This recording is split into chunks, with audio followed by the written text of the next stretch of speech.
These guys survived the David Kahn era of Timberwolves basketball and live to tell about it. It's Flagrant Howls.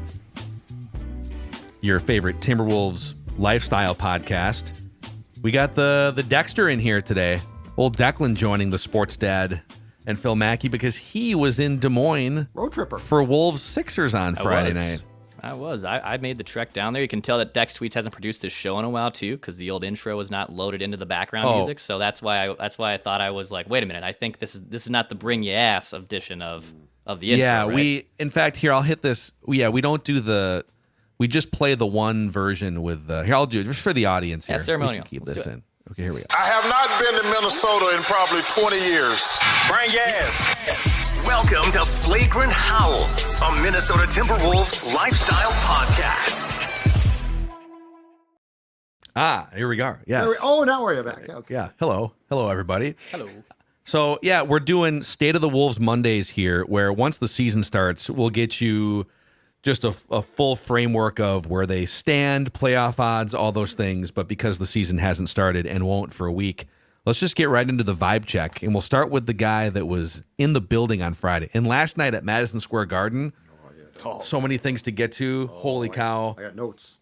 Wolves vibes are blank right now. Dude, the Wolves vibes are fun. That game in Iowa on Friday was a blast. I mean, that arena can seat like 17,000, 18,000. It's not a small barn by any means. And that place was basically at a sellout. The concourses were packed. I texted you guys. We're getting a beer like during halftime. We're getting a beer on the side, and we found like a little couple tables, couple high tops. We're just sitting there, and I look behind me. And Tim Connolly's just on his cell phone taking a phone call in the middle of the concourse. And he was there drinking for like a beer? 7 minutes. He shockingly wasn't. But he was just chilling, having a phone call amongst the people in Iowa. I'm not sure if anyone ended up recognizing him or not. But seeing these new look Wolves, post-Cat, I mean, I thought Donte DiVincenzo, which I think actually there's a bigger conversation of what happened yesterday, obviously, than Friday. He was awesome to finally see in person. Just in general, the vibes of this team, it's a lot of fast-moving offense from my amateur basketball observant. Like, they move quick. And that is one of my favorite things, too, about even if you're not a big basketball fan, anytime you go to a basketball game and you kind of forget how small the court is when you have 10 incredibly athletic people running up and down the court and doing crazy things that no one can really do in the world. I thought just from an eye test wise, it was super appealing to watch and a fun atmosphere in general. So my vibe is that they're fun, dude. They're gonna be a lot of fun to watch this year. Yeah, well, I mean, on the up tempo stuff, that's what I'm curious too, because Cat, as great of a shooter as he's been, and as much as he's capable of scoring 60 points in a basketball game, he was the most plodding player along with Gobert at times. So it wasn't. You weren't like getting up and down the floor necessarily in transition. Even like the off-ball movement, it looks faster in the half court when DiVincenzo's out there, and like because he's just flying around, and Anthony Edwards off ball. But yeah, it definitely looks different through 3 preseason games as these guys are trying to figure each other out. We haven't even seen Julius Randle yet. I was going to ask you that. Does Randle slow that down? Because I love what I see right now. in the half court. Half court, yeah. Yeah, he's definitely. And by how much, I guess, is my question. Well, he's a jab stepper. He's an isolation, but he's good at it. He's good at it, and he loves Chris Finch. So I think if there's going to be any sort of, I'm coming in here, I don't know who this guy is. No, like there's a huge respect. So if Chris Finch says, "Hey, we need you to do a little less ISO jab stepping and buy into this thing a little bit more," I think he's got Julius Randle's ear. Judd, Wolves vibes are blank right Wolves now. vibes are taking no bleep, no crap. Improve the word if you want. I won't. Last night, this team is on the precipice of something special. It starts with Ant. Ant, I'm telling you, this Olympic thing changed him. I think he went from being super competitive, really, really good, and a player that you would take in a heartbeat, to understanding what it means to be the face of, not the Timberwolves, the NBA. He is setting a tone. I'm telling you, that Knicks game, and I know that there was emotions because of the trade as well, but Ant also bought in last night. That Knicks game felt like a damn near a playoff contest. It was a preseason game. Crazy. Ant scored what? 31, played with absolute fire. DiVincenzo, as we could talk about, same thing. But this team, it's funny, when you get the feeling that you that you've ascended, but there's that next step, Bulls, Pistons, right? The Pistons are stopping the Bulls. The Pistons are stopping the Bulls. And then finally it's like, no, they're not. This Wolves team, what I'm seeing, and I know it's premature right now, but I got that feeling in my belly. I got that feeling in my gut. It's not just gas from whatever you ate during Vikings bye weekend. Weekend. It's a fire. Wolves vibes are some Pepto-Bismol. Taking no guff. Yeah, I'll go kind of similar here. Wolves vibes are feisty. Yeah. Let's get into what we saw from Donte DiVincenzo. There was a couple different accounts of what he may have been chirping at the Knicks bench from the free throw line. The first version of it was like, I think it was incorrect. It was, thanks for the trade. It was about the trade. We're not 100% sure what he said to Tom Thibodeau, but he was definitely clapping Tom Thibodeau. And then after the game, he has to be separated from Rick Brunson, former Wolves assistant, father of Jalen Brunson. His best friend? Yeah, and these guys are all like super tight. They're all super tight. So I don't know if this is the way they communicate, but it looked great, man. If you're a Wolves fan, this dude who is just comes in here with piss and vinegar, launching threes, cocky. He's got championship pedigree. Cliche, I know, but I do think it matters for something. Right. And even before they made this trade, when I had heard like a year ago through these Doogie Scoop sessions that the Wolves are making a play maybe with like a mid-level exception for Donte DiVincenzo, I was like, oh my gosh. Guy's one of the more fun, hard-nosed players launching threes to watch in the league. Now that he's actually in a Wolves uniform, these first few preseason games, everything about him, man, chirping his best friend's dad, like chirping Tom Thibodeau. I love it. I think he brings a certain, I don't know what the word is. Bravado? Hard-nosed bravado. It's the anti-cat. That this team. Mm-hmm. It's the anti-cat. He's not going to complain. He's going to beat you up. Yeah, I mean, by the way, Cat last night, kind of a classic Cat performance, 5 for 13. I texted you. He's doing Cat things. Bricks some threes, turnovers and stuff. Wow. He did grab a bunch of rebounds because and they need him to do that because they don't have, like Mitchell's going to be out for a while. Okay, what is your favorite current Wolves thing, Dex? I think it's just there seems to be, and maybe this comes from the Donte stuff yesterday in New York, but there seems to be a warranted cockiness with this team. They went to the Western Conference Finals last year. Anthony Edwards is basically becoming the face of the league. I've only caught the first 2.5 episodes of Starting Five, but I love seeing now the behind the stuff with Ant. And even though they traded one of their most recognizable players in franchise history in Cat, who has an attachment to a lot of fans here and other people in this state, it feels like there's a different vibe that even though they traded Cat, they're going to be as good, if not better for it, because they brought in pieces to make this offense work a little bit more. And Chris Finch, who's known for being an offensive coach, and with the speed that they're playing with, it's kind of a lot different than what we're used to. And I'm just excited because I think that cockiness that Donte has, that obviously Ant was just kind of born with, that is translating into there's nothing worse than unwarranted, cockiness, right? Where it's like, dude, reality check here. Let's look in the mirror. I think the Wolves and the players and the fans, dude, who have suffered through so much, have every right to be a little cocky here. You totally should. Absolutely. So that's my favorite thing. My favorite thing, and it's part and parcel of the Cat trade, and the Wolves weren't going to talk about this, but the more I watch this, it's very clear that it at least played a role. Might not be huge, but it played a role. This is without question Ant's team now, and let me explain this, okay? Because on the surface, you could say, well, of course it's Ant's team, and it was before too. But Ant's very respectful, and I feel like he deferred to Carl. And, it was still like, well, it's Ant, but Carl's here. Well, that's gone now. one of the reasons why I like DiVincenzo so much is I could see him, and he's moved around a lot. I could see him in the wrong locker room being a pain. I could see his cockiness, his brashness, because he's good. I don't know he's great, but this is Ant's team. Ant's going to control that crap. Like I always felt like Ant was sort of looking at Carl just a little bit. Hey, what does Carl think about this? What does Carl think about that? There was a respect that I appreciate, but I didn't necessarily like. Well, that's gone now. So if Donte DiVincenzo gets over his skis, guess what? Ant's going to be there. So I like the fact that like I think we're going to see a bunch of slices of pie of why Cat was dealt. And it's not just one thing. It's not just, it was the salary and that, yes, that played a role too. But I think what we're going to see play out in the season is a lot of reasons why this move was what was best stylistically a play, right? Things like that.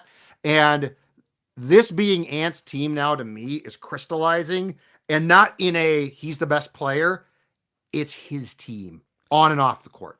By the way, he was asked, this is Johnny K put this up yesterday on Twitter, Anthony Edwards on what it's like playing with Donte DiVincenzo. Quote from Ant, effing incredible. I don't need the ball. You see it. I'm having fun, man. It's fun to play with Donte. He already loves. And that's what he claims, or he said he learned at the Olympics. Steph Curry, you don't need the ball. No, move around. Yep. Now they have a couple of guys that can just kind of zigzag around. And that's what the Warriors did for all those years with Steph and Clay. Off-ball movement, fighting through screens. Yep. Just put your defender through the ringer for 23 seconds and get a heartbreaking shot off. Yep. I think my favorite current Wolves thing to piggyback off Judd is just the evolution of Anthony Edwards. From his game on the court, which you're seeing him cashing these threes now. The fact that in a preseason game last night, it's preseason, he plays 27 minutes and gets off 13 three-point attempts, which he makes 8 of them. I know there's some nights where you want to tell him, dude, let's not fall in love with the jump shot too much. Don't settle because you can get to the rim like a freight train. But the math, if you can shoot at a 40% clip, the math warrants shooting more threes. I have a stat on that for my stat of the week. But he's out there getting 13 three-pointers off. A lot of them are just wide open. He had a couple of them in the bottom corner on the left side of your screen. And then the floater that he added. I don't know if you guys have seen, like, he's hitting these floaters from like 16 feet. And they're great. From like the free throw line extended. He's just coming off screens, dribble, floater from 15 feet. And he hit at least a couple of those last night. So it seems like he's just, every offseason, he's going into the lab. He's got nothing else going on. He's just obsessed with basketball. I have not seen a ton of the Starting Five series on Netflix that Declan talked about, but there's a couple great scenes already that I've seen. Him clowning Jason Tatum, that game that they won against the Celtics at Target Center, and he clamps Jason Tatum on defense. And then he gets in the locker room afterwards. He's all mic'd up, and he's talking about, they call that dude the best player in the league? And he's like laughing at the notion that Jason Tatum is A, the best player in the league, and B, better than Anthony Edwards. And then to have it come full circle competitively and have Jason Tatum essentially get like benched coach's decision in some of those Olympics games while Anthony Edwards is leading the team in scoring. Just the full evolution of it since the end of last year. And if he's adding 2 or 3 layers to his offensive game too, man, look out. Okay, before we get to least favorite thing and then a stat of the week that I think you guys are going to find interesting, KS Drywall is here on Flagrant Howls for the 2024-25 season, and they are here if you need any sort of full drywall or plaster repair, popcorn ceiling texture removal, interior painting services. They cover it all throughout the greater Twin Cities metro and western Wisconsin. Quality craftsmanship. No project is too small or too big. They'll handle anything from a new construction to small emergency repairs. And you can find them at ksdrywall.com. KS Drywall on that popcorn ceiling texture removal can help you maybe even increase the value of your home. If you plan on selling an older home that has that popcorn ceiling texture, you can make it look and feel more modern. And they can help with all of those things. So again, go to ksdrywall.com to schedule a free estimate. You can also find them on Facebook, Instagram, and YouTube. Judd, can you also talk about Padregs for a second here? The official craft brewery of the sports dad, Judd Zulgad. So, it's been years, or I should say, it had been years since I had a good red beer. Very popular in the 90s. They disappeared, which was a shame because they are delicious. Well, guess what? Padregs Brewing has brought them back. Their beers are fantastic. Their craft beers are great. They are, I'm going to tell you right now, the official beer of Sports Dad for a reason, because Padregs knows how to make beer. And we're not talking about, they're not trying to make stuff they shouldn't be. They are just focused on one thing, and that's beer. They've got a brewery location, but probably more importantly, also available in more than 80 liquor stores in the metro. So check them out. My personal stop for a Padregs is at the Lunds and Byerly's in SLP here, where it's actually in the cold section, so it's set to go. Padregs, absolutely, positively, the beer of Sports Dad, so much so that I even represent their gear. I know you're shocked to see this, but I got the Potty shirt on right now because Padregs is where it is at. Let's go. Okay, least favorite current Wolves thing here. Mine is just how it's not more of a least, it's more of a curiosity least. But how does Julius Randle and Gobert kind of fit on the court together? That's what I know. That's been kind of a what does this all look like? And windy fingers, what does it all mean if these two are on the court? And we haven't seen much of Randle, so I think it's more of a curiosity part. Does Randle and Gobert fit? Because at first when Gobert got here, it's going to be this twin towers with him and Cat, and it was clunky. But then last season, they figure out their offense in a better retrospect. I mean, it still wasn't like a Golden State Warriors top 10 offense by any means, but you found a scheme to work. So even though I think the Wolves are better for this Cat trade, and I love what DiVincenzo can bring, what does this lineup and what is the spacing and what does the tempo look like with Randle and Gobert on the court? It's more of a curiosity, in my opinion, than it is like a least favorite thing about it. Yeah, it's going to take, it took basically the entire first year for Cat and Gobert to figure out how to play next to each other.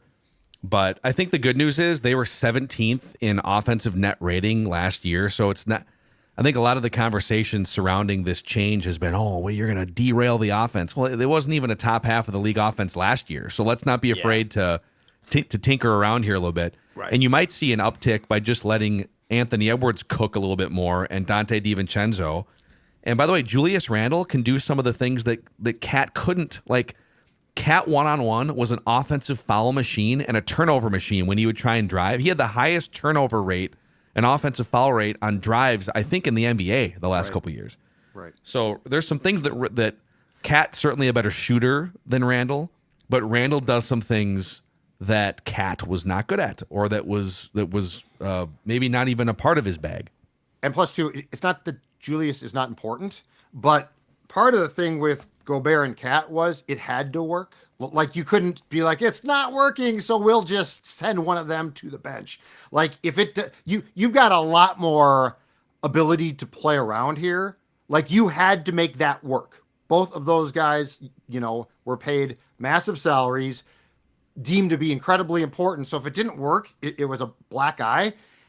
With Julius, I think you've got a little bit more of, okay, let's try this instead of that, right? Like with Cat, it's like you can't really do that. So I think there's more ability here to, if it appears to be a little bit clunky at times, to actually toy without it being like a PR problem. My least favorite thing is this, and I think we talked about this last week as well, perhaps with Royce. There's too much talent here. And I'm going to give you one in particular. I'm going to give you a guy I want to see, but it might be a little bit difficult at first, at least. Rob Dillingham really intrigues me. He plays with a speed that I like. Like, I could see him. The Timberwolves definitely have a new gear post-Cat, and it might not be unveiled in all combinations, Phil, but I think it's going to be at times. Dillingham, to me, fits that. Like, I like how he plays. And I think that there's talent there for sure. I would like to see that talent unleashed. But when you get down the bench, like, it's going to be tough to get some guys in. I'm just curious about him in particular and how much run he's going to get, especially in the first part of the season, because I think he could be a really nice piece of the puzzle here. Yeah, even in summer league, he had really I think he had one big summer league game. Was it the last one? And then the game against the Lakers, the first preseason game, he actually got 20 shots off in 25 minutes. He was 9 for 20. But it's been hard for him, I think, size-wise in the trees, just trying to figure out how to navigate. He's one of the smaller players in the league. And I don't know if you're going to be able to get him 15 or 20 minutes if he can't score immediately. Sure. So I worry a little bit that I'm not saying he's like a bust or anything, but I don't know that you're going to plug him in for 15 minutes and he's going to give you instant offense like maybe you hoped when you drafted him. And you're probably not. So that's what gets intriguing. Like how do you develop him the best way possible? But he does have a skill set that at least intrigued me. Also, you have to they're trying to figure out behind Mike Conley, right? Like who is going to take the backup point guard minutes. And Nickeil Alexander-Walker is not a great point guard. He can bring the ball up if he needs to. You know, you're hoping that Dillingham grows into that at some point, but is it going to be November of 2024? Probably not. Right. But that's where, DiVincenzo can handle the ball a little bit, and point ant is a thing too. So I think they're probably going to lean toward, they'll tinker with Dillingham, but I think when Conley's not playing, you're going to see DiVincenzo and Anthony Edwards point ant handling the basketball a little bit more often. Mm-hmm. I'm going to go a little bit off the grid here for my least favorite Timberwolves thing. I think we're going to lose Michael Grady in like a year or two. That's a good one. It's devastating. So this news just came across today. He is still the voice, the TV voice, along with Jim Peterson of the Minnesota Timberwolves. But congrats to Michael Grady for joining ESPN's roster of NBA play-by-play announcers. I'm getting this from... And he called the game last night. Front Office Sports. Okay. Yeah. Yeah, he was so called. ESPN is returning Mike Breen as the number one, then Ryan Rucco, Dave Pasch, and Mark Jones. And Michael Grady is being added to their stable and rotation of play-by-play guys. So awesome for him. He's a true professional, and you've heard him quite a bit down the stretch on Flagrant Howls too, just in a little bit more of a casual, non-broadcast setting. Behind the scenes, everybody loves that guy. He's super talented. He's like in his early 40s, so he's like relatively young compared to some of the other play-by-play guys out there. But yeah, it's ESPN's gain, and long term, he's almost certainly going to be a national play-by-play guy, much like Kevin Harlan in the 90s. I wonder if and I hope I'm wrong here, but to your point, I wonder if this is going to be his last season here, because don't the new contracts in NBC and Prime kick in next year? Yes, I believe it's after the he's going to get season. If he's not kept, and it's probably like a freelance contract now. If ESPN doesn't sign him full time, does NBC need I'm willing somebody? to bet, and he probably wouldn't be the one to start with. Although if you're Prime, he might be, but I could see signing him to be at the least to start with, my number 2 voice. Yeah. If I'm Prime, I might make. He is worthy of. He is Mike Breen quality, I think. Yeah, dude, Mike Breen is. So he's because Mike Breen does Knicks games, right? Yes. And Grady did Nets games as a backup, and then I know he spent some time around Breen for sure, and they maybe even worked together a little bit. But he's great though; he's fantastic. Michael Grady, good for him joining ESPN's stable of broadcasters. Before we hit the road here, a stat of the week to finish off State of the Wolves. And my stat of the week is last night, DiVincenzo, Anthony Edwards, and Naz Reid combined to launch 27 three-point attempts between the three of them. And that was only in 22, 27, and 27 minutes. So they were just out there launching threes. And they hit 12 of the 27. It's a pretty good percentage. Why does that matter? Volume of threes is going to be a thing for the Wolves this year. Sometimes you sit here and try to figure out matchups and lineup combinations, but if you look at what prevented the Wolves from being a top offense in the league, a lot of it was just the type of shots they were taking. So the Wolves and the Celtics were tied in three-point percentage, like three-point make percentage. They both hit 39% of their three-pointers, the Celtics and the Wolves last year. Mm-hmm. But the Celtics attempted 10 more threes per game because they emphasized it more and they had the personnel that could shoot threes at volume. And we always wanted Cat to just lean more into being a shooter. Like, dude, you hit 40% of these things. You're 7 feet tall. You can get your shot off over anyone. And he still only shot like 5 a game. Well, if Anthony Edwards is going to be taken, he took 13 last night in 22 minutes or 27 minutes.